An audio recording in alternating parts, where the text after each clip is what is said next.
السلام عليكم ورحمة الله وبركاته. معكم ياسين حمادة، والنهاردة في رابع درس في رحلتنا مع نظام ويندوز، وهنشرح موضوع مهم جدا أي حد بيستخدم ويندوز لازم يكون فاهمه. كتير مننا لما بيحب يغير إعدادات في الجهاز بيحتار، وأنا أفتح السيتنجز ولا أفتح الكنترول بانل، وهل الاتنين أصلا هما نفس الحاجة ولا كل واحد ليه وظيفة مختلفة.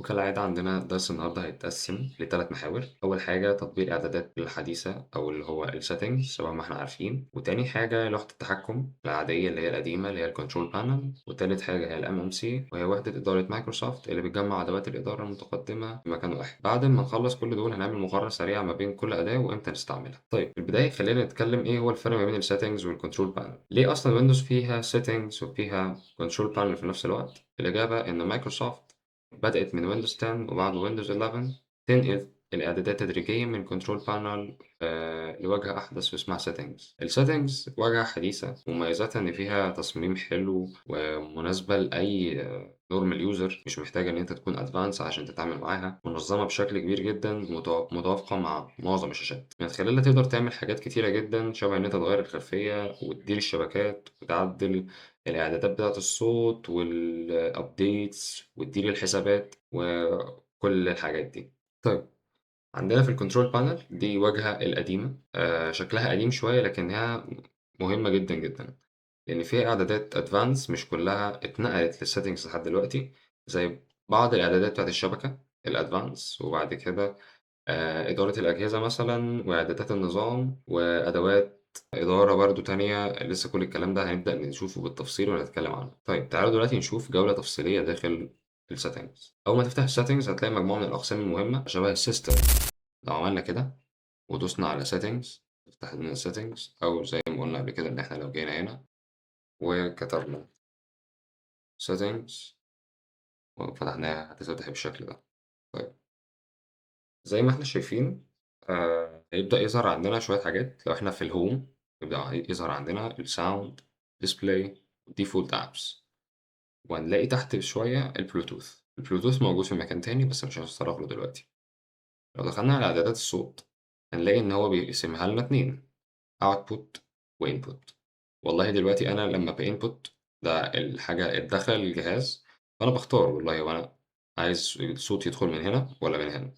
تمام، على حسب لو أنت عندك مايك خارجي المفروض يبقى صغير برضو، وبتحدد صوتك هيبقى عالي بأنهي درجة.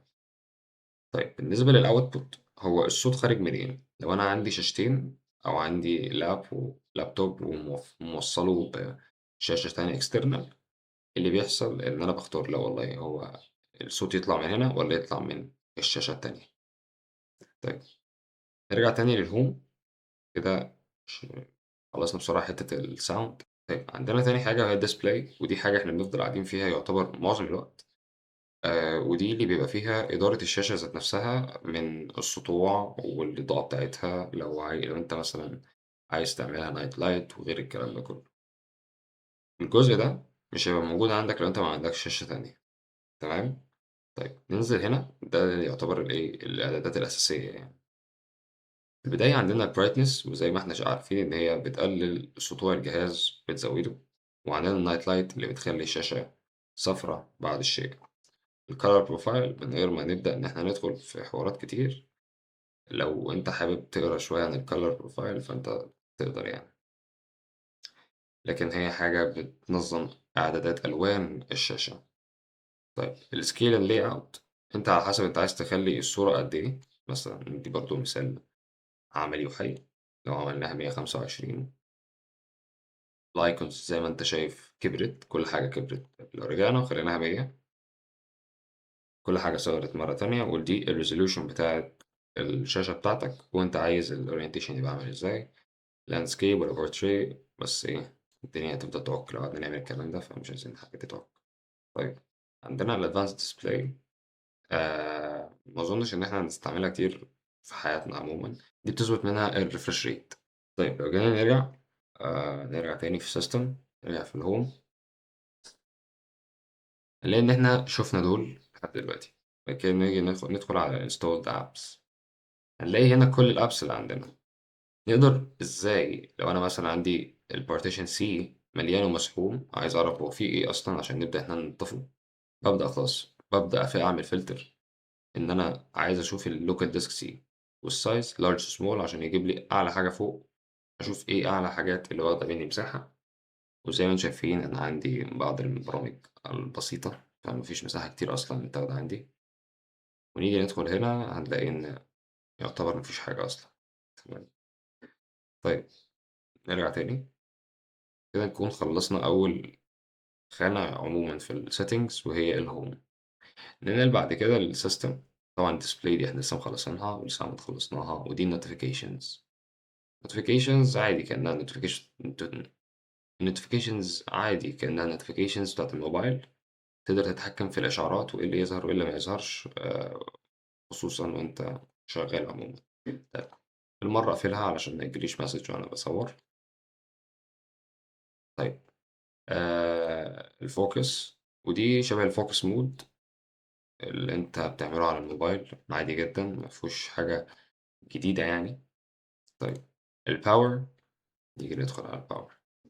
طيب الpower mode ممكن يبقى ليه كذا حالة، ممكن نخلّيه best performance وbalanced وbest power efficiency. إيه الفرق ما بين ده وده؟ best performance ما بيهتمش إن البطارية تقعد قد إيه، لكن بيدّيك أداء عالي جدًا بحيث إن أنت تبقى إيه، تبقى دايمًا شغال براحتك. وده على حسب أنت عايز تعمل، لو هي plugged in يعني لو أنت حاطّه في الشاحن يبقى best performance، ولو هو أنت شايله من الشاحن عايزه يبقى إيه، أنا بصراحة عامل في الاتنين best performance عشان أنا ما باقدرش أعمل حاجة تانية غير best performance يعني. طيب هنا بنشوف مثلًا turn my screen off after. لو إحنا مثلًا فضلنا سايبين الشاشة لمدة معيّنة بنعمل إيه؟ والله لو هي مثلًا بعد 5 دقايق الشاشة هتقفل تبقى سودا. تمام. أو هيدخل sleep، يعني هو ممكن تبقى سودا في الأول بعد كده يدخل sleep بعد ساعتين، وبعد كده يعني وهكذا، تقدر تتحكم ما بين كل الحاجات دي يعني. طيب الenergy saver دي حاجة زي ما هي من اسمها يعني بتوفّر البطارية، علشان استعمالك ليها يبقى إيه، لمدة أكبر. نيجي للي بعدها الstorage هيفتح لنا حاجة لإن دي حاجة نوعًا ما محتاجة administrator، فهيجيب لنا الشاشة هندوس عليها yes. هنا هيقول لنا إن أنا مستعمل قد إيه، في كام جيجا أنا مستعملها، وفي كام جيجا فاضية. طيب هنا هو بيبدأ يحسب، بيعمل حسابات الinstalled apps قد إيه، والtemporary file قد إيه، والdesktop قد إيه. طيب نيجي نشوف الinstalled apps. زي ما شُفنا دخّلنا على من شوية الapps اللي إحنا كنا فيها، نفس الموضوع نشوف الC ونشوف الD وهكذا. طيب الtemporary files زي ما أنتم شايفين بيبقى دي recycle bin. معظم الناس بتبقى مثلًا دخلت على partition C ومسحت معظم الحاجات اللي هي مش عايزاها، بتقول لك هو أنا ليه الجهاز عندي ما فضيش مساحة، علشان أنت لسه ما مسحتهاش من الtrash أصلًا. قد يكون هذا الكلام very سطحي لناس كتيرة جدًا، لكن صدقوني كحد مبتدئ أو حد بيبدأ كل الحاجات دي بتقع مننا كلنا في البداية. طيب من أهم الحاجات برضه عندنا وهي الtrouble shoot. الtrouble shoot دي عبارة عن إيه؟ دي حاجة مثلًا أنت عندك مشكلة في الصوت، عندك مشكلة في النت، عندك مشكلة في الprinter، عندك مشكلة في أي حاجة، في أي حاجة. لا والله أنا دلوقتي مثلًا عندي مشكلة في الصوت، مش الجهاز ما بيطلّعش صوت أو الجهاز المايك فيه مش شغال، بادوس run وأفضل أتابع معاه، بيعدل لي كل مشاكل الصوت اللي موجودة عندي في الجهاز. لو أنا عندي network، لإن في دلوقتي مشكلة شهيرة موجودة في معظم اللابتوبس إن هي اللي اسمه إيه ده، النت فيها ما مش بيشتغل مع الstart up، لازم تدخل على الtrouble shooter كل مرة وحاجات شبه كده، فبرضه هنتكلم عن المشكلة دي وإزاي نحلها.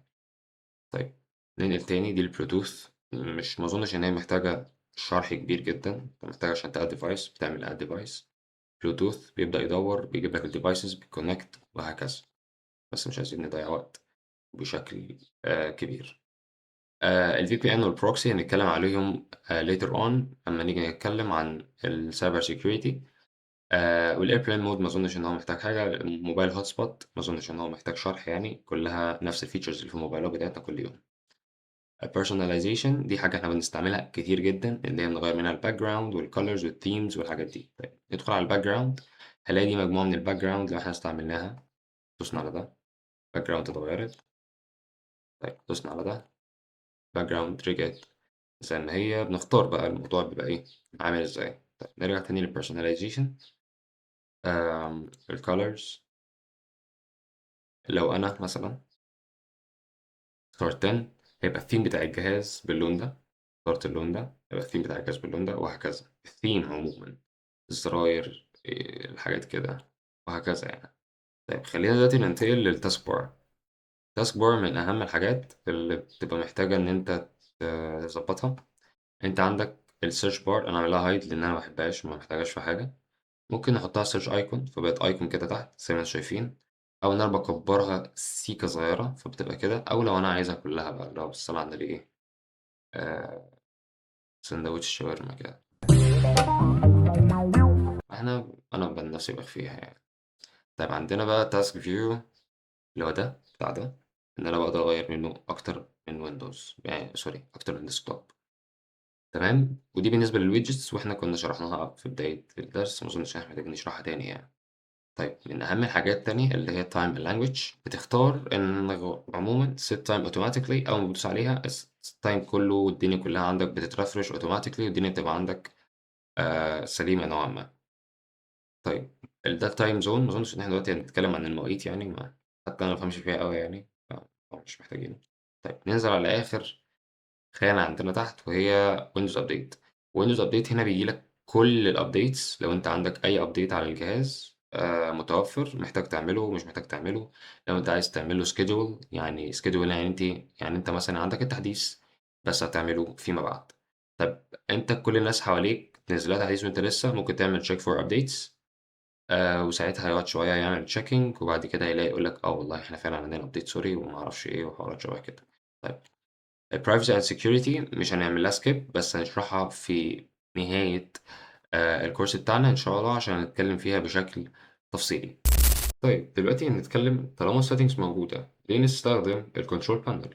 الإجابة زي ما قلنا من شوية إن في إعدادات أدفانسد لسه موجودة هناك.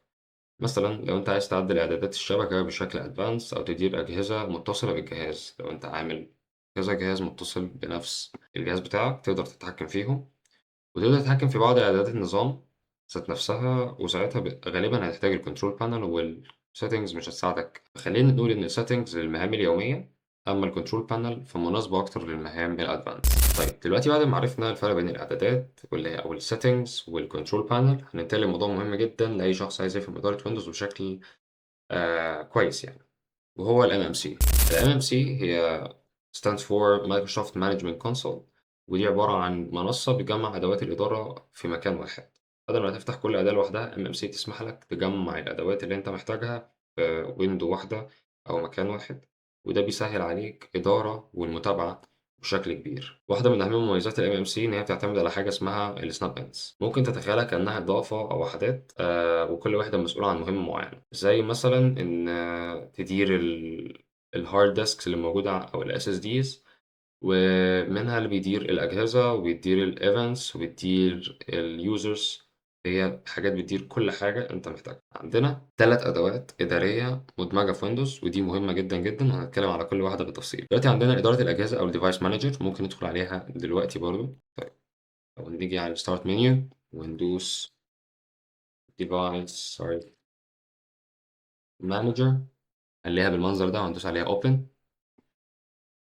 نسحبها هنا، ممكن نكبرها شوية برضو عشان نظبط الموضوع. طيب الموضوع هيفتح معاك بالمنظر ده، هتدوس هنا.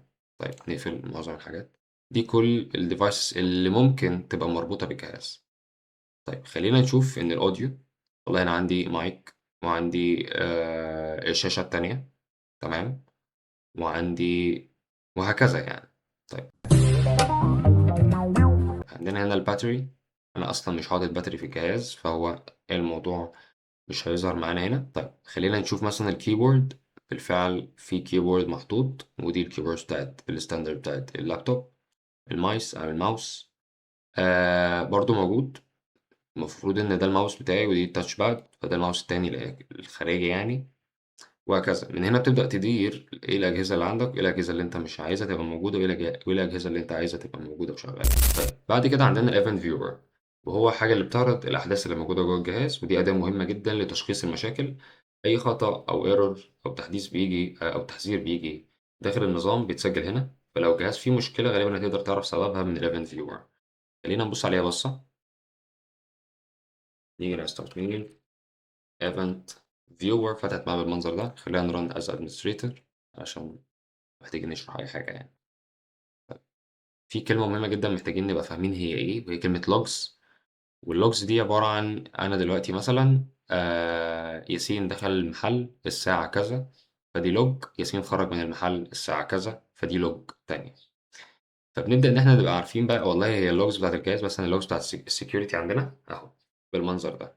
لو والله audit في واحد عمل edit في الحاجة الفلانية في الوقت الفلاني كذا، كذا، كذا، كذا، فتبدأ إن أنت تmonitor الموضوع كله من هنا. لأ والله دلوقتي في حاجة عندي شكلها بيتغير silent وأنا مش سامعها ومش شايفها ومش حاسس بيها، فإحنا محتاجين دلوقتي نعمل scanning ونعمل حاجات شبه كده، وهنتكلم على الكلام ده later on في آخر حلقة موجودة عندنا في الcourse. طيب فزي ما إحنا قُلنا طبعًا الكلام ده ممكن يكون a bit advanced دلوقتي، لكن فيما بعد الكلام ده هنبدأ نتعمق فيه بشكل كبير. أنا بس بادّيكم overview على كل الحاجات اللي إحنا هنتعمق فيها في المستقبل. في النهاية عندنا disk management، بعد كده عندنا disk management ودي حاجة بتقسّم الhard وبتغيّر حجم الpartitions، وهنبُص عليها كده بصّة برضه سريعة. نيجي نبُص هنا disk management تقريبًا كان اسمها disk management في Windows 10، دلوقتي إحنا في Windows 11 فاسمها اتغيّر شويتين 3. نيجي نكبّر الدنيا هنا شوية هنلاقي إن هو والله قسّمها لي بالفعل to partitions. C زي ما أنا شايف إن هو الcapacity بتاعته 188 جيجا، والfree space اللي فيه 128. بالنسبة للD اللي هو partition الD، والله هو أصلًا حاطّه على كُلّه على بعضه 50 جيجا ومتوفّر منهم 33 جيجا بايت. هنا بنقدر إن إحنا نضيف partitions تمام، ونشيل partitions لو أنا عايز أعمل لده كُلّه على بعضه format، أو إن أنا عايز أعمل له open أو أعمل له explore وغيره. فأنا زي ما أنتم شايفين بنبقى شايفين هنا كل الinformations على كل partition الD والinformations بتاعته والC والinformations بتاعته. بيبقى في برضه disks تانية بتبقى فيها بعض الملفات المختلفة هنتكلم عليها later on إن شاء الله. طيب خلّينا بقى نراجع كده الدرس بسرعة. إحنا اتكلمنا عن إيه أصلًا؟ في الدرس ده اتكلمنا عن الsettings اللي هو واجهة حديثة وسهلة الاستخدام ومناسبة لأي مستخدم عادي وبتنفذ المهام اليومية بسرعة. طيب الcontrol panel هي واجهة قديمة فيها إعدادات advanced بس مهمة جدًا، جدًا لأي حد professional يعني وهو بيتعامل مع الPC بتاعه أو اللابتوب أو الWindows يعني عمومًا. وحدة التحكم الMMC هي منصة بتجمع لك كل أدوات النظام في مكان واحد، بتساعد الsystem administrators على إن هم يديروا الأجهزة بشكل كُفء. وبكده نكون وصلنا لنهاية الدرس الرابع، اتعرفنا على الفرق بين settings وcontrol panel وفهمنا إمتى نستخدم كل واحدة، وكمان أخدنا مقدمة مهمة جدًا عن الMMC وأشهر أدوات الإدارة الموجودة داخل Windows. لو الفيديو عجبك ما تنساش تعمل لايك وتشترك في القناة وتفعل الجرس عشان يوصلك كل جديد، وأشوفكم في الدرس الجاي إن شاء الله. في أمان الله.